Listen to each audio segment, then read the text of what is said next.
ಇನ್ನು ಜಾತ್ಯತೀತ ಅನ್ನೋದನ್ನ ತೆಗೆದು ಜಾತಿವಾದಿಗಳಾಗ್ಬಿಟ್ಟಿದ್ದಾರೆ. ಎಚ್.ಡಿ. ಕುಮಾರಸ್ವಾಮಿ ಬ್ರಾಹ್ಮಣ ಹೇಳಿಕೆಗೆ ಸಿ.ಟಿ. ರವಿ ಆಕ್ರೋಶವನ್ನು ವ್ಯಕ್ತಪಡಿಸಿದ್ದಾರೆ. ನಮ್ಮಲ್ಲಿ ಯಾವುದೇ ಜಾತಿ ಆಧಾರಿತ ಸಿಎಂ ಆಯ್ಕೆ ಇಲ್ಲ ಬಿಜೆಪಿಯಲ್ಲಿ ಅಂತ ಹೇಳಿದ್ದಾರೆ.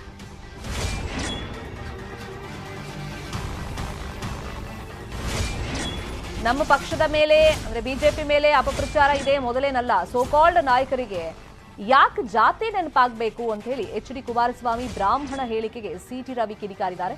ಪ್ರತಿ ಚುನಾವಣೆಯಲ್ಲಿ ಲಾಟ್ರಿ ಹೊಡೆಯುತ್ತೆ ಅಂದ್ರೆ ಆಗಲ್ಲ. 2006ರಲ್ಲಾಯ್ತು, 18ರಲ್ಲಾಯ್ತು ಲಾಟ್ರಿ ಹೊಡೆಯಿತು.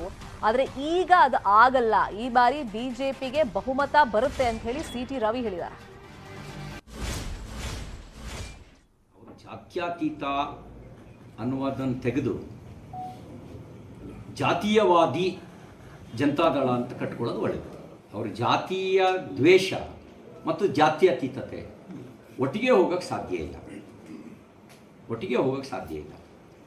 ಮತ್ತು ಏನೇ ತಿಪ್ಪುರ್ಲಾಗ ಹಾಕಿದ್ರು ಎಲ್ಲ ಟೈಮಲ್ಲೂ ಲಾಟ್ರಿ ಹೊಡೆಯುತ್ತೆ ಅಂತ ಭಾವಿಸಬಾರ್ದು.